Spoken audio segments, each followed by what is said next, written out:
ವೀಕ್ಷಕರೇ, ನಮ್ಮಲ್ಲಿ ಸಾಕಷ್ಟು ಜನ ಮಕ್ಕಳು ಅವರ ಅಪ್ಪ ಅಮ್ಮನ ಜೊತೆ ಗಲಾಟೆಯನ್ನ ಮಾಡ್ಕೊಳ್ತಾರೆ.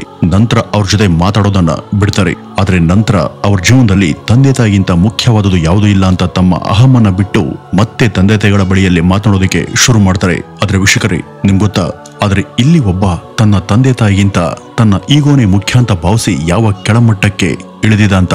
ಹೌದು ವೀಕ್ಷಕರೇ, ಈ ಒಂದು ಕಥೆಯನ್ನ ಕೇಳಿದ್ರೆ ನೀವು ಬೆರಗಾಗ್ತೀರಾ. ವೀಕ್ಷಕರೇ, ಇದು ನಡೆದದ್ದು ಮಹಾರಾಷ್ಟ್ರದ ನಾಗ್ಪುರದಲ್ಲಿ. ಈ ಮಹಾರಾಷ್ಟ್ರದ ನಾಗ್ಪುರದಲ್ಲಿ ಈ ದಾಖಲೆ ಕುಟುಂಬ ಕಪಿಲ್ ನಗರ ಕಾಲೋನಿಯಲ್ಲಿ ವಾಸ ಇತ್ತು. ಕುಟುಂಬದಲ್ಲಿ 4 ಜನ ಸದಸ್ಯರು. ಕುಟುಂಬದ ಮುಖ್ಯಸ್ಥರಾದಂತ 55 ವರ್ಷದ ಲೀಲಾಧರ್ ದಾಖಲೆ ನಾಗಪುರದ ಕೊರಡೆ ಪವರ್ ಪ್ಲಾಂಟ್ ನಲ್ಲಿ ತಾಂತ್ರಿಕನಾಗಿ ಕೆಲಸ ಮಾಡ್ತಿದ್ರು. ಇವರು ಸಾಮಾಜಿಕ ಕಾರ್ಯಕರ್ತರಾಗಿ ಕೂಡ ಕೆಲಸ ಮಾಡ್ತಿದ್ರು. ಅವ್ರ ಪತ್ನಿ 50 ವರ್ಷದ ಅರುಣ ದಾಖಲೆ ನಾಗ್ಪುರದ ಸಂಗೀತ ಹೈಸ್ಕೂಲ್ ನಲ್ಲಿ ಪ್ರಾಥಮಿಕ ಶಾಲಾ ಶಿಕ್ಷಕಿಯಾಗಿ ಇವರು ಕೆಲಸ ಮಾಡ್ತಿದ್ರು. ಇನ್ನು ಇವ್ರ ಮಗಳು 21 ವರ್ಷದ ಸೇಜಲ್ ದಾಖಲೆ BA MS ಅನ್ನ ಮಾಡ್ತಿದ್ರು. ಇನ್ನು ಅವ್ರ ಮಗ 25 ವರ್ಷದ ಉದ್ವರ್ಷ ದಾಖಲೆ ಇಂಜಿನಿಯರಿಂಗ್ 3rd ಇಯರ್ ಅನ್ನ ಓದ್ತಿದ್ದ. ವೀಕ್ಷಕರೇ, ಇದೇ 2025 ಜನವರಿ 1ನೇ ತಾರೀಕು ಎಲ್ಲರೂ ಕೂಡ ಹೊಸ ವರ್ಷವನ್ನ ಸಂತೋಷದಿಂದ ಆಚರಿಸ್ತಿದ್ರು. ಸ್ನೇಹಿತರು, ಕುಟುಂಬದವರು ಈ ರೀತಿ ಎಲ್ಲರೊಂದಿಗೆ ಖುಷಿಯಿಂದ ವಿಶ್ ಮಾಡಿ ಪಾರ್ಟಿ ಮಾಡ್ಕೊಂಡು ಸೆಲೆಬ್ರೇಟ್ ಮಾಡ್ತಿದ್ರು. ಇದೇ ರೀತಿ ದಾಖಲೆ ಕುಟುಂಬದ ಆಪ್ತರು ಕೂಡ ಇವರಿಗೆ ಹೊಸ ವರ್ಷದ ಶುಭಾಶಯವನ್ನ ಕೋರ್ಬೇಕು ಅಂತ ಅವ್ರ ಮನೆಗೆ ಬಂದಿದ್ರು. ಆದ್ರೆ ಅವ್ರ ಮನೆಗೆ ಬೀಗ ಹಾಕಿದನ್ನ ನೋಡಿ ಅವ್ರಿಗೆ ಕರೆ ಮಾಡ್ತಾರೆ. ಆದ್ರೆ ಆ ಕರೆಗೆ ಉತ್ತರ ಸಿಗ್ಲಿಲ್ಲ. ನಂತರ ಮತ್ತೆ ಕರೆ ಮಾಡೋದಕ್ಕೆ ಪ್ರಯತ್ನ ಪಡ್ತಾರೆ. ಆದ್ರೂ ಕೂಡ ಯಾವುದೇ ಉತ್ತರ ಸಿಗೋದಿಲ್ಲ. ಇದರಿಂದ ಆತಂಕಕ್ಕೆ ಒಳಗಾಗಿ ಅವರು ಅಕ್ಕಪಕ್ಕದವ್ರ ಬಳಿ ವಿಚಾರಿಸ್ತಾರೆ. ಆಗ ಅವ್ರಿಗೆ ಗೊತ್ತಾಗಿದ್ದೇನು ಅಂದ್ರೆ, ಕಳೆದ 5 ದಿವಸದಿಂದನೂ ಕೂಡ ಈ ಮನೆಯಲ್ಲಿ ಯಾರೂ ಇಲ್ಲ. ಜೊತೆಗೆ ಇನ್ನೊಂದು ಭಯಾನಕ ವಿಚಾರವನ್ನು ಕೂಡ ಅವರು ಕೇಳಿಸ್ಕೊಳ್ತಾರೆ. ಅದೇನು ಅಂದ್ರೆ, ಕಳೆದ ಸಾಕಷ್ಟು ದಿನಗಳಿಂದ ಅವ್ರ ಮನೆಯಿಂದ ಯಾವುದೋ ದುರ್ವಾಸನೆ ಬರ್ತಾ ಇದೆ ಅಂತ. ಇದರಿಂದ ಇಲ್ಲಿ ವಾಸ ಮಾಡ್ತಿರುವಂತ ಅಕ್ಕಪಕ್ಕದ ಮನೆಯವರಿಗೂ ಸಾಕಷ್ಟು ಸಮಸ್ಯೆ ಆಗ್ತಿದೆ ಅಂತ ಅವರು ಹೇಳಿದ್ರು. ಇದನ್ನ ಕೇಳಿಸ್ಕೊಂಡಂತ ಸಂಬಂಧಿಕರು ಕೂಡಲೇ ಆ ಮನೆ ಹತ್ರ ಹೋಗಿ ಪರೀಕ್ಷೆ ಮಾಡ್ತಾರೆ. ಆಗ ಅವ್ರಿಗೂ ಕೂಡ ಅದೇ ರೀತಿಯಾದಂತ ದುರ್ವಾಸನೆ ಬರ್ತಾ ಇತ್ತು. ಇದರಿಂದ ಅವ್ರಿಗೆ ಇಲ್ಲಿ ಏನೋ ಸಮಸ್ಯೆ ಇದೆ ಅಂತ ಅನುಮಾನ ಶುರುವಾಗುತ್ತೆ. ನಂತರ ಅವರು ಅಕ್ಕಪಕ್ಕದವ್ರ ಸಹಾಯದೊಂದಿಗೆ ಆ ಮನೆಯ ಬಾಗಿಲನ್ನ ಒಡೆದು ಒಳಗಡೆ ಪ್ರವೇಶ ಮಾಡ್ತಾರೆ. ಅಲ್ಲಿ ಎಲ್ಲರೂ ಕೂಡ ಒಂದು ಭಯಾನಕ ಸಂಗತಿ ಕಾದಿತ್ತು. ಹೌದು, ಆ ಮನೆ ತುಂಬೆಲ್ಲ ರಕ್ತ ಚೆಲ್ಲಾಡಿತ್ತು. ಲಿವಿಂಗ್ ರೂಮ್ ನಲ್ಲಿ ಲೀಲಾಧರ್ ಅವರ ಶವ ಪತ್ತೆಯಾಗಿತ್ತು. ಯಾರೋ ಕ್ರೂರವಾಗಿ ಅವರನ್ನ ಚೂಪಾದ ಕತ್ತಿಯಿಂದ ಹಲ್ಲೆ ಮಾಡಿ ಕೊಂದು ಹಾಕಿದ್ರು. ಅಷ್ಟೇ ಅಲ್ಲದೆ ಅವರ ದೇಹ ಕೊಳೆಯುವಂತ ಸ್ಥಿತಿಯಲ್ಲಿ ಇತ್ತು.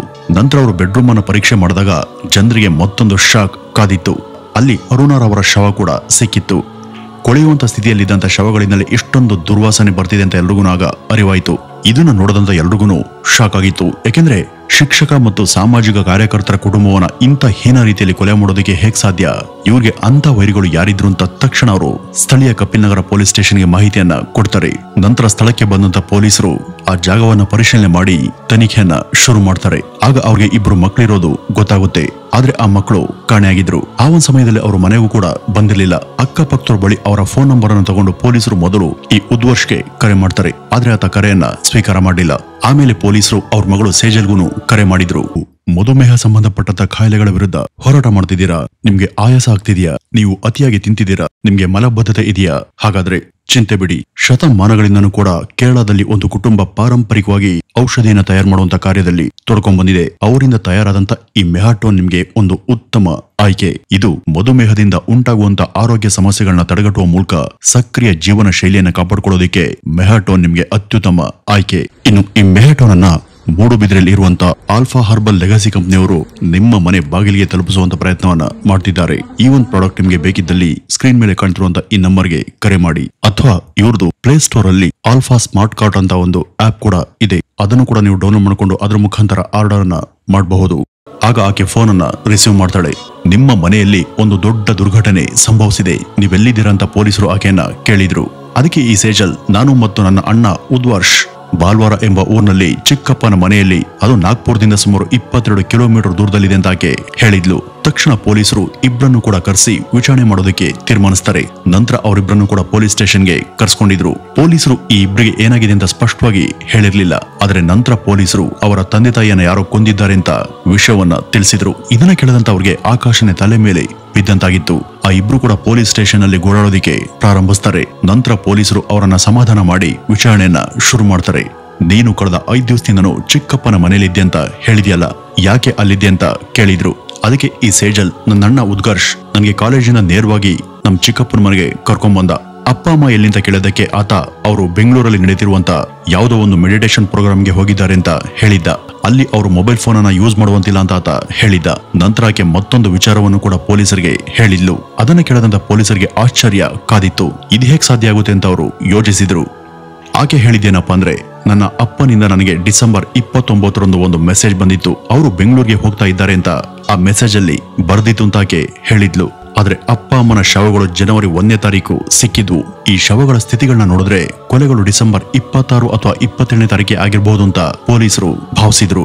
ಹಾಗಾದ್ರೆ ಡಿಸೆಂಬರ್ 29ನೇ ತಾರೀಕು ಬಂದಂತ ಮೆಸೇಜ್ ಅವರ ಅಪ್ಪ ಹೇಗೆ ಕಳಿಸೋದಕ್ಕೆ ಸಾಧ್ಯ ಅಂತ ಪೊಲೀಸರು ಯೋಚಿಸ್ತಾರೆ. ಇದರಿಂದ ಸ್ಪಷ್ಟವಾಗಿ ಗೊತ್ತಾಗಿದ್ದೇನು ಅಂದ್ರೆ, ಈ ಮೆಸೇಜ್ ಯಾರೋ ಅಪ್ಪನ ಫೋನ್ ಬಳಸಿ ಕಳುಹಿಸಿದ್ರು ಅಂತ. ನಂತರ ಪೊಲೀಸರು ಲೀಲಾಧರ್ ಅವರ ಫೋನ್ ಲೊಕೇಶನ್ ಡಿಸೆಂಬರ್ 29ನೇ ತಾರೀಕು ಎಲ್ಲಿತ್ತು ಅಂತ ಪರಿಶೀಲನೆ ಮಾಡ್ತಾರೆ. ಆ ಫೋನ್ ನ ಲೊಕೇಶನ್ ಬಲ್ವಾರ ಎಂಬ ಊರಲ್ಲೇ ಇತ್ತು. ಅಂದ್ರೆ ಸೇಜಲ್ ಮತ್ತು ಈ ಉದ್ಘರ್ಷ್ ಇದ್ದಂತ ಸ್ಥಳದಲ್ಲೇ ಲೊಕೇಶನ್ ತೋರಿಸ್ತಾ ಇತ್ತು. ಆಕೆನ ನೋಡದಂತ ಪೊಲೀಸರಿಗೆ ಈಕೆ ನಿರಪರಾಧಿ ಇರಬಹುದು ಅಂತ ಅನ್ಸಿತ್ತು. ಪೊಲೀಸರಿಗೆ ಇಲ್ಲಿ ಮೊದಲು ಅನುಮಾನ ಬಂದದ್ದೇ ಈ ಉದ್ಘರ್ಷ್ ಮೇಲೆ. ಹಾಗಾಗಿನೇ ಪೊಲೀಸರು ಶಾಂತ ರೀತಿಯಲ್ಲಿ ಅವನ ವಿಚಾರಣೆ ಮಾಡಬೇಕು ಅಂತ ನಿರ್ಧರಿಸ್ತಾರೆ. ಯಾಕೆಂದ್ರೆ ಅವನು ತನ್ನ ತಂದೆ ತಾಯಿಯನ್ನ ಕಳೆದುಕೊಂಡು ದುಃಖದಲ್ಲಿರ್ತಾನೆ ಅಂತ ಭಾವಿಸಿ ಸ್ವಲ್ಪ ಶಾಂತಿಯಿಂದ ವಿಚಾರಣೆ ಮಾಡಬೇಕು ಅಂತ ಅನ್ಕೊಂಡ್ರು. ಆದ್ರೆ ಅವನನ್ನು ನೋಡಿದ್ರೆ ತಂದೆ ತಾಯಿ ಕಳೆದುಕೊಂಡಂತ ದುಃಖ ಅವನ ಮುಖದಲ್ಲಿ ಇರ್ಲಿಲ್ಲ. ಅವನಿಗೆ ಇದೆಲ್ಲ ಮೊದಲೇ ಗೊತ್ತಿತ್ತು ಎಂಬಂತೆ ಆತ ಸಮಾಧಾನದಿಂದ ಇದ್ದ. ಪೊಲೀಸರು ಕೇಳಿದಂತ ಎಲ್ಲಾ ಪ್ರಶ್ನೆಗಳಿಗೂ ಈ ಉದ್ಘರ್ಷ್ ಬರೀ ಸುಳ್ಳನ್ನೇ ಹೇಳ್ತಿದ್ದ. ಏನೇನೋ ಹೊಸ ಕಥೆಗಳನ್ನ ಕಟ್ತಿದ್ದ. ಇದರಿಂದ ಪೊಲೀಸರಿಗೆ ಈತನೇ ಕೊಲೆಗಾರ ಇರಬಹುದು ಅಂತ ಅನುಮಾನ ಮೂಡಿತ್ತು. ಹೀಗಾಗಿ ಪೊಲೀಸರು ಆತನ್ಗೆ ನೀನೇ ಕೊಲೆಗಾರ ಅಂತ ಹೇಳೋದಕ್ಕೆ ನಮ್ಮ ಬಳಿ ಸಾಕಷ್ಟು ಸಾಕ್ಷಿಗಳಿವೆ, ನೀನು ಇದರಿಂದ ತಪ್ಪಿಸ್ಕೊಳ್ಳೋದಕ್ಕೆ ಸಾಧ್ಯನೇ ಇಲ್ಲ ಅಂತ ಹೇಳಿದ್ರು. ಈಗ ಪೊಲೀಸರು ತಮ್ಮದೇ ಶೈಲಿಯಲ್ಲಿ ವಿಚಾರಣೆ ಮಾಡೋದಕ್ಕೆ ಶುರು ಮಾಡ್ತಾರೆ. ಆಗ್ಲೇ ನೋಡಿ ಪೊಲೀಸರಿಗೆ ಬೆಚ್ಚಿ ಬೀಳಿಸುವಂತ ಸಾಕಷ್ಟು ಮಾಹಿತಿಗಳು ಹೊರ ಬಂದಿದ್ವು. ಈ ಉದ್ಘರ್ಷ್ ಕೊನೆಗೆ ನಿಜವನ್ನ ಒಪ್ಕೊಂಡಿದ್ದ.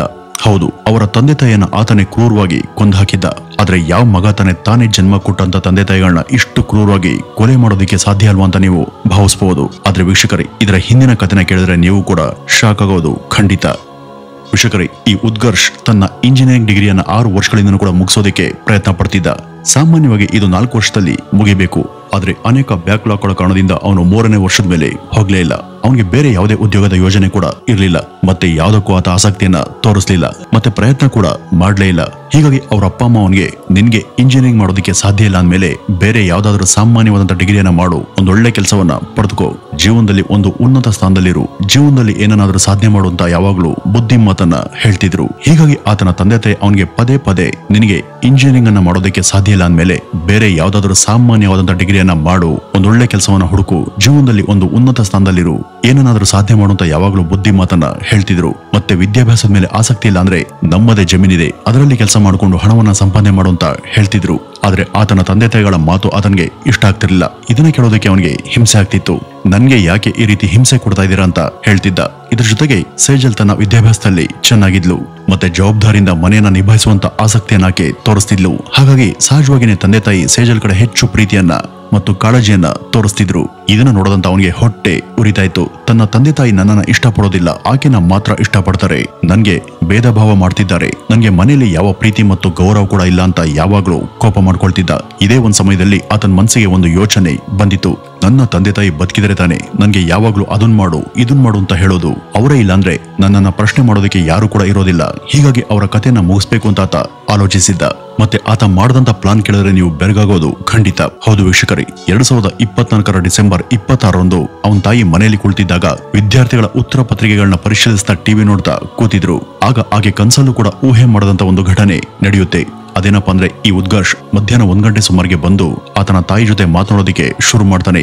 ಮಾತನಾಡ್ತಿರುವಾಗಲೇ ನಿಧಾನವಾಗಿ ಟಿವಿಯ ಸೌಂಡ್ ಅನ್ನ ಜೋರ್ ಮಾಡ್ತಾನೆ. ನಂತರ ಏಕಾಏಕಿ ಅವಳ ಕತ್ತನ್ನ ಹಿಸ್ಕಿ ಉಸಿರುಗಟ್ಟಿಸಿ ಕೊಂದು ಹಾಕ್ತಾನೆ. ನಂತರ ಅವನ ತಂದೆಯನ್ನು ಕೂಡ ಕೊಲ್ಬೇಕು ಅಂತ ಅಲ್ಲೇ ಕಾದು ಕೂತಿದ್ದ. ಅವ್ರ ತಂದೆ ಯಾವುದೋ ಕೆಲಸದ ಮೇಲೆ ಹೊರಗಡೆ ಹೋಗಿದ್ರು. ಹೀಗಾಗಿ ಆತ ಸಂಜೆ 5 ಗಂಟೆಗೆ ಮನೆಗೆ ವಾಪಸ್ ಬಂದಿದ್ರು. ಈ ಉದ್ಘರ್ಷ್ ಮನೆಯ ಮೇನ್ ಡೋರ್ ಅನ್ನ ಲಾಕ್ ಮಾಡಿ ಆತನ ತಂದೆಗೆ ನೀರನ್ನು ಕೊಡುವಂತ ನೆಪ ಹೇಳ್ಕೊಂಡು ಅಡಿಗೆ ಮನೆಗೆ ಹೋಗಿದ್ದ. ಅಲ್ಲಿ 1 ಲೋಟ ನೀರಿನ ಜೊತೆಗೆ ಒಂದು ಚೂಪಾದ ಚಾಕುವನ್ನ ತಗೊಂಡು ಬಂದಿದ್ದ. ಆ ಒಂದ್ ಸಮಯದಲ್ಲೇ ಇವನು ಚಾಕುವಿನಿಂದ ಸಾಕಷ್ಟು ಬಾರಿ ಆತನ ತಂದೆ ಮೇಲೆ ಹಲ್ಲೆ ಮಾಡಿದ್ದ. ಆ ಹಲ್ಲೆ ಎಷ್ಟು ಕ್ರೂರವಾಗಿತ್ತು ಅಂದ್ರೆ ಮನೆ ತುಂಬೆಲ್ಲ ರಕ್ತ ಚೆಲ್ಲಾಡಿತ್ತು. ಆದ್ರೆ ಈ ಒಂದು ಹತ್ಯೆಯಲ್ಲಿ ಅತ್ಯಂತ ಆಶ್ಚರ್ಯ ಸಂಗತಿ ಏನು ಅಂದ್ರೆ, ಈ ಉದ್ಘರ್ಷ್ ಈ ಒಂದು ಹತ್ಯೆಯನ್ನ ಎಷ್ಟು ಬುದ್ಧಿವಂತಿಕೆಯಿಂದ ಪ್ಲಾನ್ ಮಾಡಿದ್ದ ಅನ್ನೋದು. ತಂದೆ ತಾಯಿಯನ್ನ ಕೊಂದ ನಂತರ ಈ ಉದ್ಘರ್ಷ್ ಮನೆ ಬೀಗ ಹಾಕಿ ತನ್ನ ತಂದೆಯ ಫೋನ್ ಮತ್ತು ಕಾರ್ ಕೀಯನ್ನ ತಗೊಂಡು ತನ್ನ ತಂಗಿಯನ್ನ ಕಾಲೇಜಿಂದ ಕರ್ಕೊಂಡು ಬರೋದಕ್ಕೆ ಹೋಗಿದ್ದ. ನಂತರ ತಂದೆಯ ಫೋನ್ ಅನ್ನ ತಗೊಂಡು ಸೇಜಲ್ಗೆ ಮೆಸೇಜ್ ಕೂಡ ಕಳಿಸಿದ್ದ. ಅದರಲ್ಲಿ ಆತ ಏನ್ ಬರ್ದಿದ್ದ ಅಂದ್ರೆ, ತಾವಿಬ್ರು ಬೆಂಗಳೂರಿಗೆ ಮೆಡಿಟೇಷನ್ ಶಿಬಿರಕ್ಕೆ ಹೋಗ್ತಿದ್ದೇವೆ ಅಂತ ಬರ್ದಿದ್ದ. ಅದಾದ್ಮೇಲೆ ಈತ ತನ್ನ ತಂಗಿಯ ಜೊತೆ ಬಲ್ವಾರ ಊರಿನ ಕಡೆಗೆ ಹೊರಟಿದ್ದ. ಅಲ್ಲಿ ಜನವರಿ 1ರವರೆಗೂ ಆತ ಅಲ್ಲೇ ಇದ್ದ. ಆದ್ರೆ ಪೊಲೀಸರು ಮೊಬೈಲ್ ಟ್ರ್ಯಾಕಿಂಗ್ ಮತ್ತು ಸಾಕ್ಷ್ಯಾಧಾರಗಳ ಆಧಾರದ ಮೇಲೆ ಆ ಹತ್ಯೆಯ ಸಂಪೂರ್ಣ ಡೀಟೇಲ್ ಅನ್ನ ಪಡೆದುಕೊಂಡಿದ್ರು. ಜನವರಿ 1ನೇ ತಾರೀಕು ಪೊಲೀಸರು ಎಲ್ಲಾ ಪುರಾವೆಗಳನ್ನ ತೋರಿಸಿದಾಗ ಉತ್ಕರ್ಷ್ ಕೊನೆಗೂ ತನ್ನ ತಪ್ಪನ್ನ ಒಪ್ಕೊಂಡಿದ್ದ. ಅವರು ನನಗೆ ತುಂಬಾ ಸಲ ಯಾಕೆ ಫೇಲ್ ಆಗ್ತೀಯಾ, ಏನಾದ್ರೂ ಸಾಧನೆ ಮಾಡುವಂತ ಹಿಂಸೆ ಕೊಡ್ತಾ ಇದ್ರು. ಇದರಿಂದ ನಾನು ತುಂಬಾ ಬೇಸರಗೊಂಡಿದ್ದೆ. ಅವರಿಬ್ರು ಇಲ್ಲದೆ ಇದ್ರೆ ನಾನು ನನ್ನ ಇಚ್ಛೆಯಂತೆ ಬದುಕಬಹುದು ಎಂಬ ಭ್ರಮೆ ನನ್ನನ್ನ ಈ ರೀತಿ ಮಾಡಿಸ್ತು ಅಂತ ಆತ ಹೇಳಿದ್ದ. ಈ ಒಂದು ಕೊಲೆಯ ಸತ್ಯಾಂಶವನ್ನು ಅರ್ಥಂತ ಅಲ್ಲಿನ ಜನ ಇದನ್ನ ಕೇಳಿ ಒಂದು ಕ್ಷಣ ದಂಗಾಗಿದ್ರು. ಒಬ್ಬ ಮಗ ಜನ್ಮ ಕೊಟ್ಟಂತ ತಂದೆ ತಾಯಿಗಳನ್ನ ಕೊಲೆ ಮಾಡ್ತಾನೆ, ಮಕ್ಕಳಿಗೆ ಒಳ್ಳೆ ಬುದ್ಧಿ ಹೇಳೋದೇ ತಪ್ಪ ಅಂತ ಅಲ್ಲಿನ ಜನ ಅಚ್ಚರಿಪಟ್ಟಿದ್ರು. ಆದ್ರೆ ಇದನ್ನ ಕನ್ಸಲ್ಲೂ ಕೂಡ ಊಹೆನೆ ಮಾಡದಂತ ಆತನ ತಂಗಿಗೆ ಇದರಿಂದ ತುಂಬಾ ಆಘಾತ ಆಗಿತ್ತು. ತನ್ನ ಪ್ರೀತಿಯ ತಂದೆ ತಾಯಿಯನ್ನ ತನ್ನ ಸ್ವಂತ ಅಣ್ಣನೇ ಕೊಂದಿರುವಂತ ವಿಚಾರವನ್ನ ಕೇಳಿ ಆಕೆಗೆ ಅದು ಅರ್ಗಿಸ್ಕೊಳ್ಳೋದಕ್ಕೆ ಸಾಧ್ಯ ಆಗ್ಲಿಲ್ಲ. ಈ ಉತ್ಕರ್ಷ್ನ ಅಹಂಕಾರ ಮತ್ತು ಈಗೋ ಅವನನ್ನ ಅಂಧನನ್ನಾಗಿ ಮಾಡಿತ್ತು. ಆತ ತನ್ನ ತಂದೆ ತಾಯಿ ಇಲ್ಲಾಂದ್ರೆ ಜೀವನ ಸುಲಭ ಆಗುತ್ತೆ ಅಂತ ಭಾವಿಸಿದ್ದ. ಆದ್ರೆ ವಾಸ್ತವದಲ್ಲಿ ಅವನು ತನ್ನ ಜೀವನವನ್ನೇ ನಾಶ ಮಾಡ್ಕೊಂಡಿದ್ದ. ವೀಕ್ಷಕರೇ, ಈ ಒಂದು ಪ್ರಕರಣ ನಾಗ್ಪುರದಲ್ಲಿ ಭಾರಿ ಸಂಚಲನವನ್ನ ಉಂಟುಮಾಡಿತ್ತು. ವೀಕ್ಷಕರೇ, ಇದಿಷ್ಟು ಇವತ್ತಿನ ಈ ಒಂದು ವಿಡಿಯೋದ ಮಾಹಿತಿ. ಇನ್ನು ಈ ಒಂದು ಘಟನೆ ಬಗ್ಗೆ ನಿಮ್ಮ ಅಭಿಪ್ರಾಯವನ್ನ ಕಮೆಂಟ್ ನ ಮೂಲಕ ತಿಳಿಸಿ. ನಮಸ್ಕಾರ.